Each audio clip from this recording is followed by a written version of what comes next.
Another project, this time the TLR.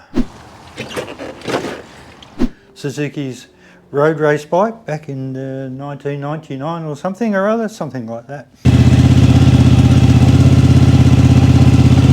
Unfortunately, the first owner dropped the bike and didn't replace the damaged fairings with original, and now nothing's available. So it's a bit of a blank canvas. Now, if you don't recognise it, it is usually the TLRs from Suzuki were either the blue and whites or the yellows and blacks. But this one, the previous owner just painted it white after getting all different parts that he could available, second-hand, shopping around buying stuff that he could get hold of. And we got an aftermarket decal kit like this. I just have to put on, I have to buy a few more decal kits actually, try and build it up.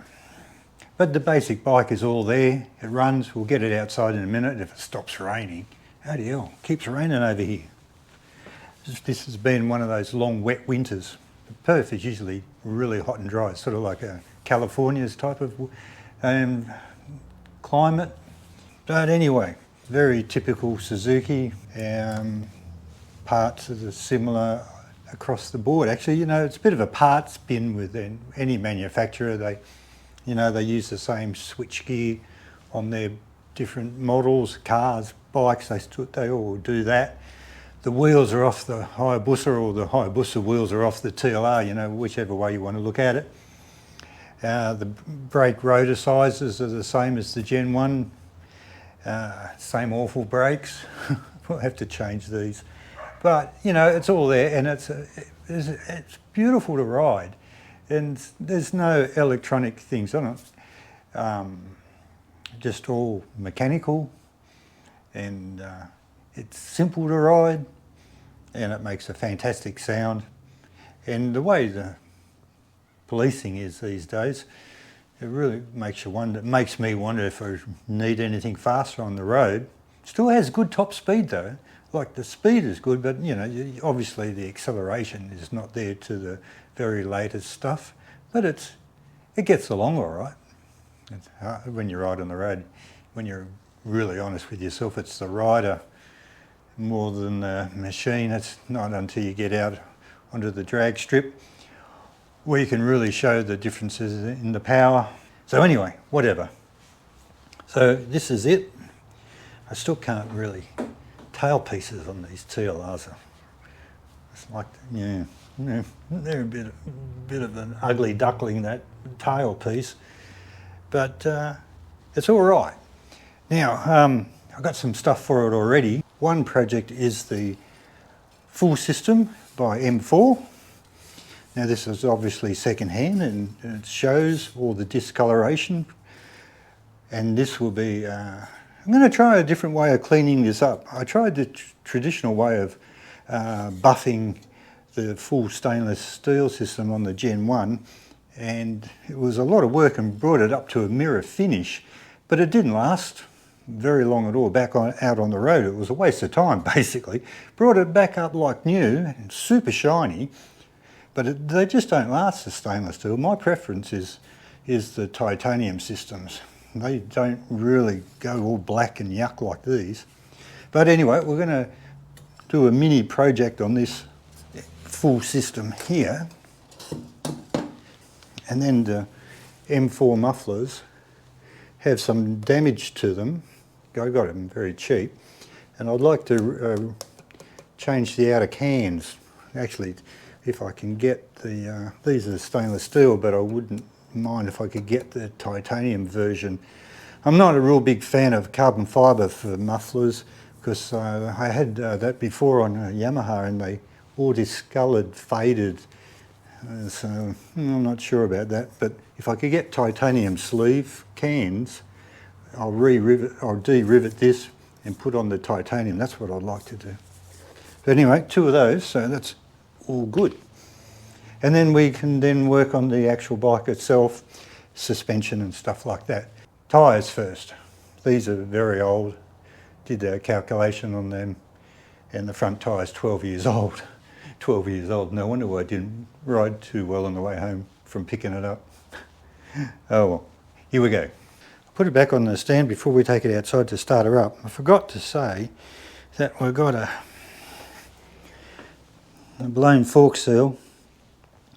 You get that when they're just sitting around. And I always think it's because they get dry down the very bottom, and when the forks are compressed, it tears the seal because it hits the dry part of the leg. That's what I think, but anyway. The suspension, you can see under how much sag I've got just sitting there by itself. So we're going to have to figure, we're going to do some preload work on the suspension as well straight away. Get that a little bit more up. And then down the back, we've got no preload sag at all. It's rock hard. But the previous owner was a lot bigger than me, so I can see there's nothing at all. It's coming up pretty quick, but no sag at all on the back, so I'm going to have to set the preloads and new tyres straight away before we start riding it around proper.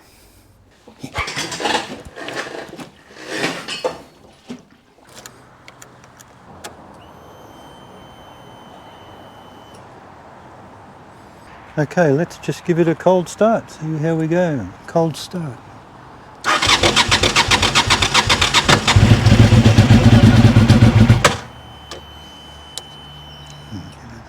Give it that fast idle.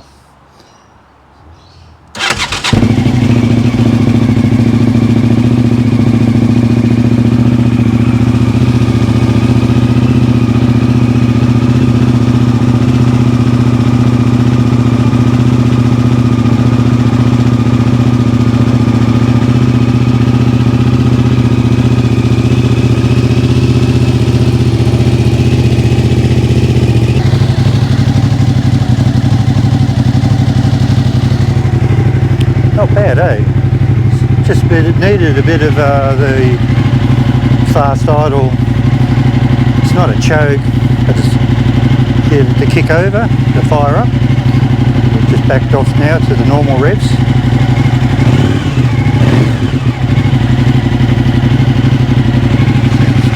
Not bad at all.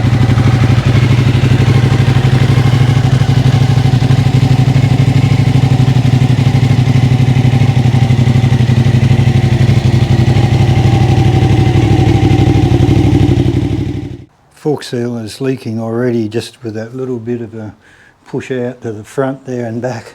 So that has to be changed pretty quick for sure.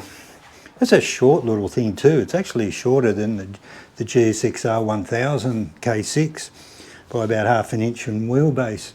It's just a fun bike, and it is beautifully smooth engine to ride. It doesn't have that typical inline four buzz, 4,000 RPM and this, and 4 to 6,000. It's very smooth just riding around in the traffic. If you would like to follow along with me, please subscribe. Costs you nothing at all. It's like following really. So please press the subscribe button, and here we go. Another project, the TL1000R by Suzuki. Catch us on the next one. Bye. That's the friendly guard dog.